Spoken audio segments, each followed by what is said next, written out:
In this video tutorial, I'm creating an absolutely scrumptious hummingbird cake. 3 layers of the hummingbird cake, which is infused with banana and pineapple. Frosting, which is topped with caramelized pecans and caramelized pineapple, and that is layered in between each cake. On top, we finish with the frosting and it's garnished with those same caramelized pecan nuts and pineapple.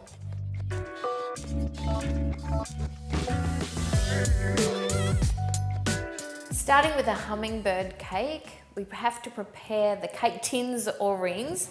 Now I use rings rather than tins because I think they're more versatile. So I can use this for a mousse cake, but I can also use it for baking. When you are baking with a liquid filling like this cake is, what I do is place foil around the base.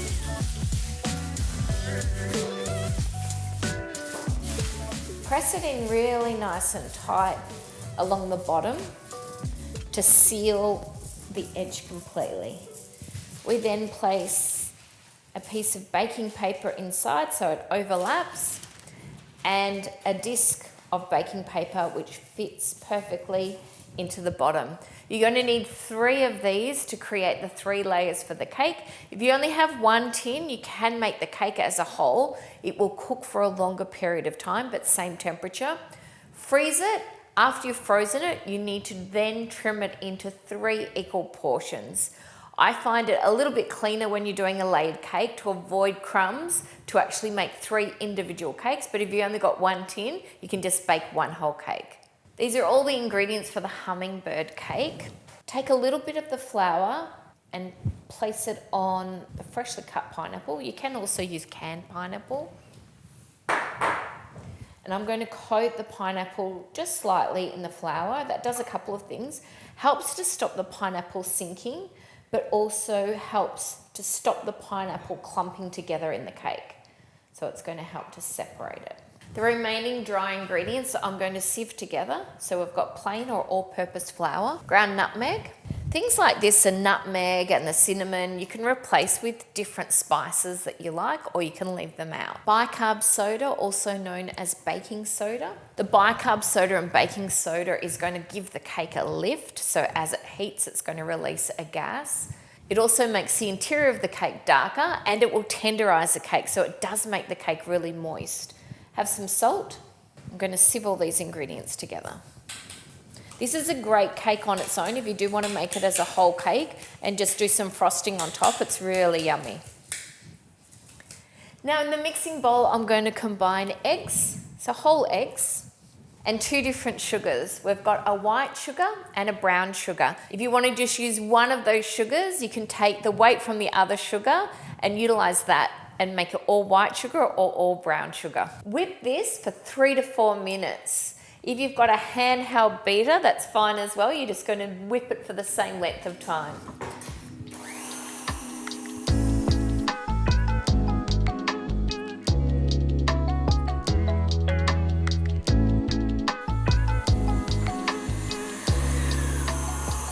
That's been whisking for 3 to 4 minutes. The next step is to gradually add the oil. If you've ever made a mayonnaise, this is exactly the same thing. You can't add the oil too quickly because the mixture will actually split. So you're going to gradually incorporate the oil. In saying that, it can be a continuous, steady stream.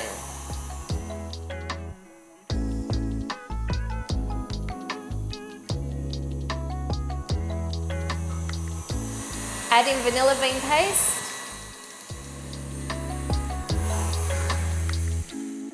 At this stage, preheat your oven to 180 degrees Celsius for a fan-forced oven.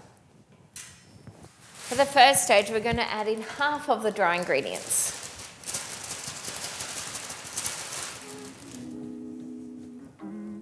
This already smells delicious and we haven't even baked it yet. Here's a banana. So this was 3 large bananas that we've mashed up. So halfway through adding the dry ingredients, we're going to fold through the banana.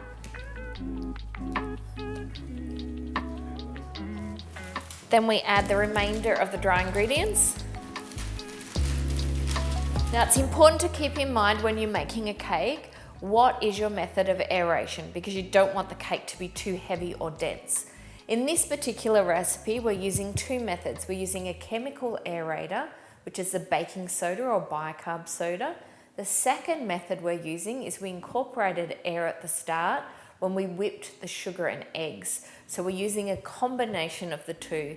The most important thing is when we're incorporating ingredients, when we've incorporated air by mechanical means, by whipping, is that we're very gentle so we don't knock out that air during the process of mixing. So that's why we're folding through and we don't apply these ingredients while the bowl is still on the mixer.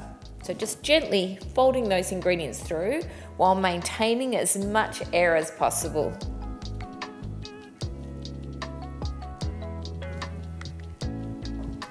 At this stage, we now add in the pineapple, which we've coated lightly in flour.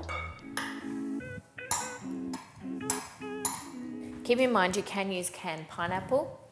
I have some roasted pecan nuts here, 160 degrees Celsius in a fan-forced oven for 15 minutes, then roughly chop them. You can replace the pecans with another nut. Traditionally, Hummingbird does have banana, pineapple and pecans, but that's not to say you can't change that. Fold those last two ingredients in.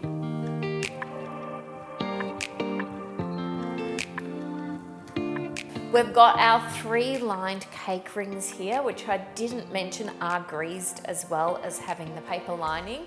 Now I've given you a weight there in the recipe. You can weigh each one of these so they're exactly spot on in terms of height, or you can use your eye if you've got a good eye to evenly divide the batter between the 3 rings.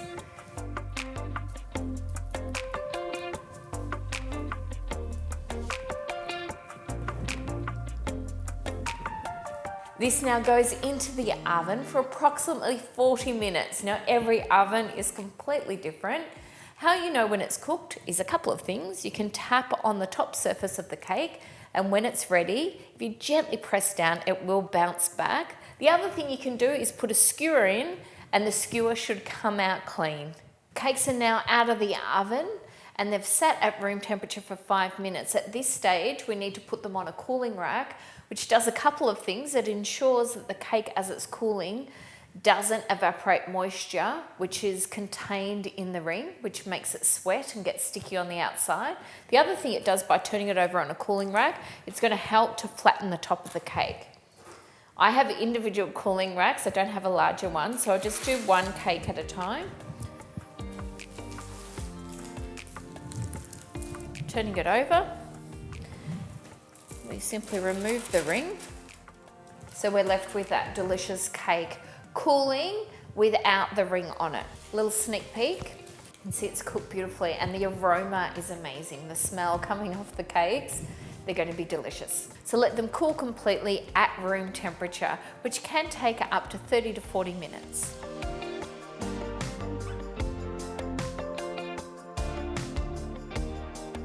Now for the sugar-coated pecan nuts, which are going to be scattered throughout the layers and also used as a garnish on top. Very easy to make. We've got water, sugar. Preheat your oven at this stage to 160 degrees Celsius for a fan-forced oven. I'm going to turn this on until the sugar dissolves. The pecan nuts at this stage are raw and just roughly chopped. Make sure the pieces are not too small.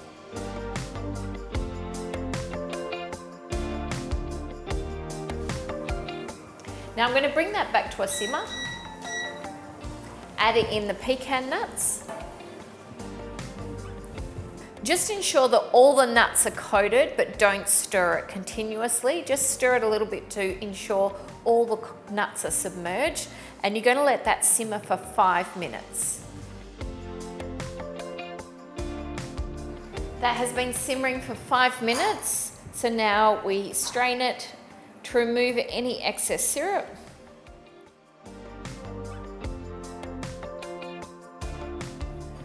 Now with this leftover syrup, you can chill it and keep it in the fridge for a couple of months. If you want to add some orange in there, you can use it to soak cakes. You can even make cocktails with it if you want, but you will need to put it through a finer sieve for cocktails because you will have a little bit of nut gone through there. Spread this out. Once your oven has reached temperature, place it in the oven at 160 degrees for 15 minutes. That's a fan-forced oven, and that is Celsius. Every 5 minutes, you may need to just check that the nuts are doing okay, and the ones around the edge may be a little bit darker, so rotate them to bring them into the center.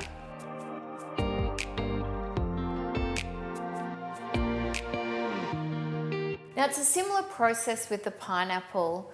The differences is that you're going to actually place this in the oven for 20 minutes at 120 degrees Celsius for a fan-forced oven. The other difference is obviously the ingredients. We're using pineapple here opposed to pecan nuts, and we're going to simmer this for much longer. We're going to simmer this on a really low simmer for 20 minutes. So water goes in first, as always. So the sugar, if it goes in first, sometimes catches on the bottom. Sugar. Dissolve that sugar and water as your first step. Have a bowl ready with a sieve and your tray ready to go. You'll notice with the pineapple, you can use canned, but I've used fresh. I've also cut some really thinly sliced quarters. So these are going to be great for the top of the cake as a garnish. The smaller pieces we can use throughout the cake, but these especially for the top. That's come to a boil. I'm going to add in the diced pineapple first. Now, obviously, I've used this technique twice now with both the pecans and the pineapple. It's a great technique which can be used for lots of fruit and nuts. The fruit, though, does need to be quite firm, so it's great with citrus zest, not great with berries because they just disintegrate, so it has to be a really firm fruit. You can even do segments of citrus, which work really well. Once again, make sure that they are submerged, and then we sit back and let that simmer for 20 minutes.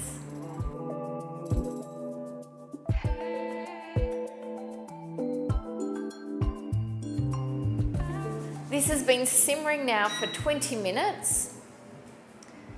So we strain this exactly the same as we did with the pecan nuts. Once again, you can keep that syrup. You can even use it again if you want to do pineapple. You may just need to add a little bit of water.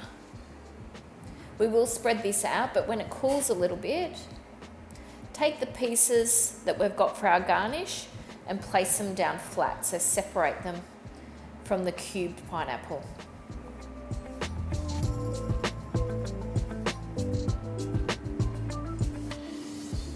Then spread out the cubed pineapple. And this goes into the oven for 20 minutes. This can be done in advance. As soon as the pineapple cools, seal it in an airtight container. You can keep it in the fridge for up to 1 week.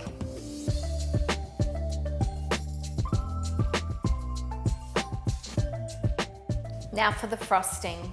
So place the cream cheese in. I've diced that, and let the cream cheese sit out for about half an hour before you mix it so that it does soften a little bit. So mix the cream cheese on its own until completely smooth.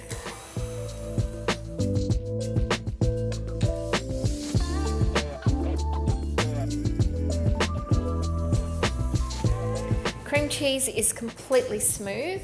Just to double check, scrape the bowl down. If you're going to mix this in one bowl, make sure your butter is at room temperature.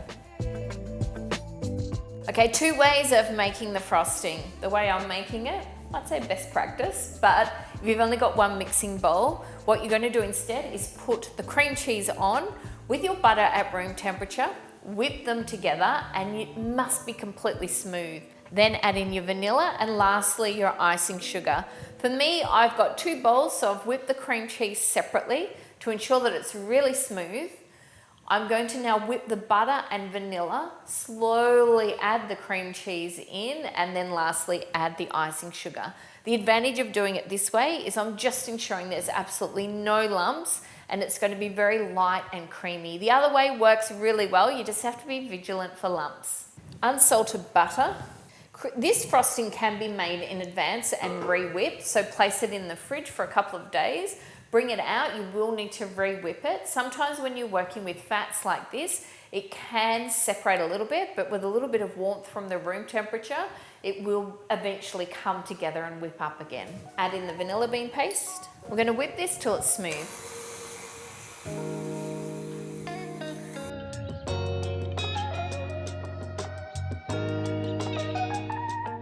Now that that's light and creamy, no lumps of butter, we're going to add in the cream cheese.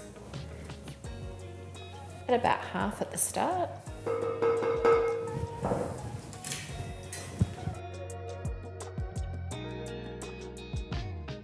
Add in the remainder of the cream cheese. Mix that up. Lastly, the icing sugar goes in. Ensure that it's sieved. I always like to use pure icing sugar if you can get it. The only reason I'm mixing the icing sugar in stages is so that it can incorporate without flying up.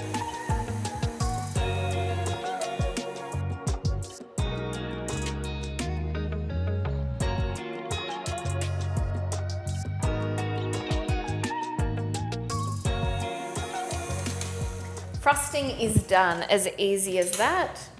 Now, when you've finished whipping it, it is a good time to put it straight onto the cake. If you've found that you've over whipped it or your room temperature is warm and it'll be too soft, you need to put it in the fridge for a couple of hours, then whip it just slightly till you get the right consistency, because if it's too soft, it's going to ooze out of your cake, particularly as we've got 3 layers, once that weight builds up.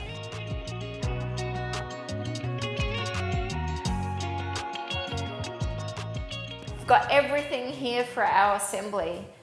The beautiful pecan nuts, it looks like a lot, but the more you add, the better it tastes. We've got the pineapple for the garnish, and we've got the pineapple to scatter throughout the cake. With the cakes themselves, you can either put a bit of baking paper underneath them. I'm going to put a cake board. All the paper has been removed, and I'm going to show you how to trim these. We're just going to trim them slightly. Pick where the edge curves, so we're just going to go here. And don't cut from one side to the other. Just rotate the cake around as you trim it. That way you'll get a really nice even cut. Rotating it around as you go. This way you get a little taste as well before the cake's finished. Until you cut through. Oh, have a look at that. You've got that beautiful top, but you can see it's nice and flat. And that's by marking it first and then slowly rotating it as you're edging in. You can see the pecan and the pineapple, the pieces of banana there, and they're all distributed very evenly. As you trim each cake, it can be taken off the cardboard so we can reuse it. And I'm going to flip it over.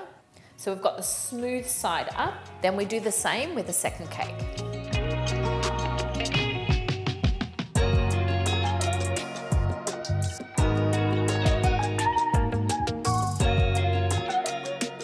You're going to divide the frosting mixture in 3.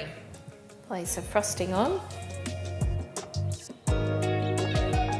Even it out as you go. If you've got too much on, just take a little bit off. Push it to the edge without pushing it over. Now's the fun part. We're going to scatter it with pecan nuts.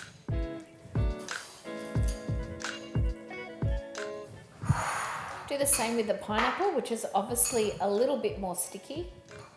So we'll have to separate that a little bit more.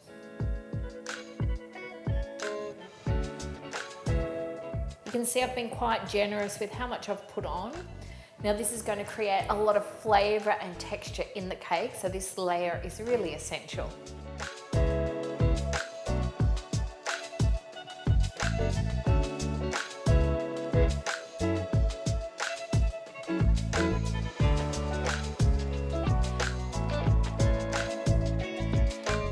Last cake goes on. If you need to, you can chill the cake in between if the frosting feels a little bit soft, or even place it in the freezer. You've got the right size freezer. Frosting on top again. Spread the frosting out. Now you don't have to, as I have, done 3 layers. It is quite easy to cut. And you can make it in advance. So you can make this the day before, then leave it in the fridge overnight, then eat it the next day. By leaving it in the fridge, it will enable the frosting to firm up, which makes it really easy to cut. Still beautiful to eat. We're just pushing the frosting out just a little bit over each layer. This time for finishing, I'm not going to cover the whole surface, but you can. I'm going to use our pineapple pieces rather than the cube pineapple and place these around. We're going to go in between there with some of the pecan nuts. We're basically creating a halo, just with a small border of cream cheese on the outside. Place a pineapple on and then more pecan nuts. So have these going in different directions. Now that we've got those on, fill it up a little bit more with the pecan nuts.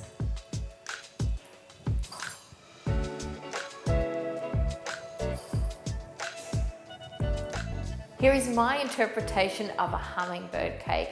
It has a big presence with lots of height, but you can just bake this as one cake, reduce the frosting and just do it all over the cake or on top, or you can do it as I have done with 3 decadent layers.